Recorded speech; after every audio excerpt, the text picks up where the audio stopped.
Alright, so I just got done watching Inuyasha, Season 1, Episode 11 I'm on now.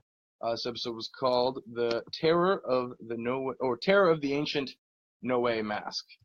So this episode starts with Kagome finally, apparently it's only been 3 days, she has to go back to the present. She has to return to her family because she has a test to take. We realize that, her grandpa has been feeding the school all of these garbage excuses about how she has to take a diabetes test, how she strained her back, and all of this stuff. Kagome is kind of frustrated with how it's completely unbelievable. But she really doesn't want Inuyasha to come back from this, so she does the sit thing and keeps him from going. And so upon Kagume's return, she's being, Grandpa's in the middle of doing weird rituals to get her to come back. Throwing rice water sake and saying all sorts of prayers and chants and stuff, trying to get her to come home. She does. It's just really coincidence timing. And this is something I've realized, that essentially Grandpa and his sort of shrine magic. I don't know what the real word is for it. If you do, let me know in the comments below. He's the fake magic, and our Dom Daddy Fox Demon Boy Inuyasha is the real magic, and Kagome, by virtue of that, is the real magic.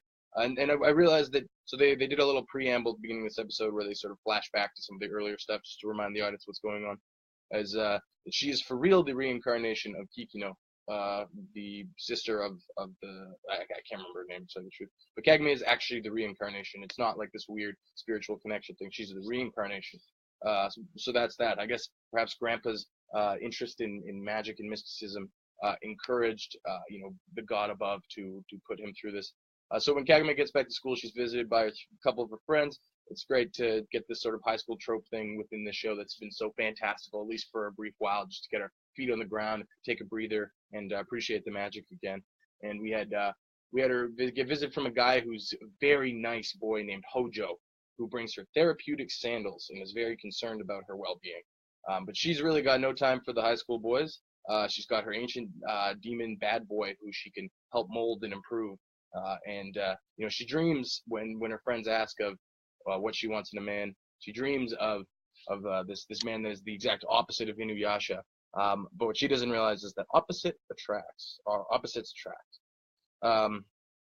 So her by bringing her sacred jewel shards into the real world, she activates this sort of ancient evil Noe mask that's been stored in Grandpa's shrine.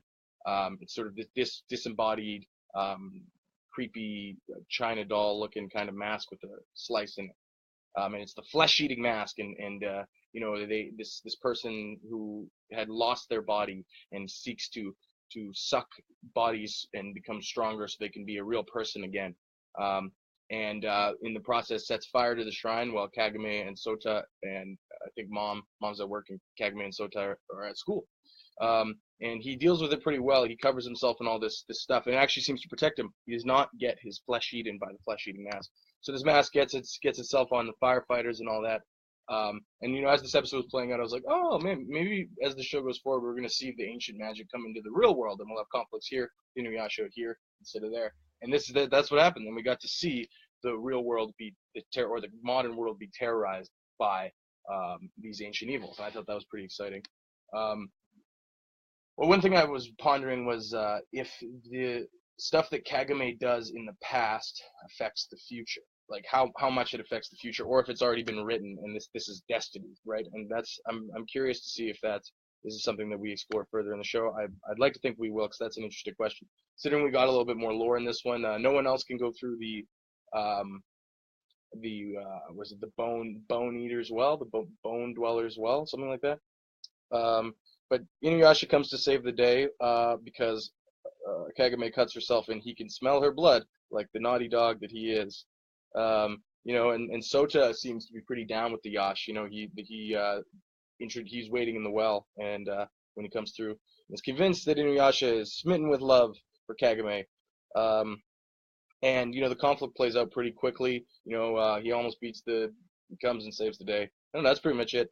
But at the end of this episode, we're finally building up to this inevitable romance between Kagome and Inuyasha, where we see Kagome and Inuyasha, where she realizes that, hey, he's actually sort of dashing and he's being sort of nice. I like him, and Sota's all for it.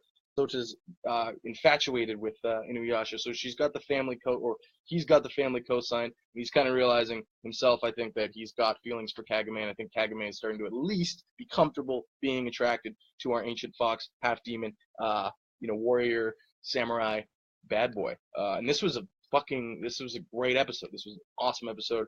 Just a lot more interesting stuff happened in this one than in some of the earlier ones. The whole Thunder Brothers thing was a little contrived. This was a little bit more exciting. Like they said, it was one and done. The conflict had this sort of sense of inevitability, of conflict and consequence, but it was still a great episode, and the stakes were high, and it was good to just see more of our background characters get fleshed out finally. Thanks for watching.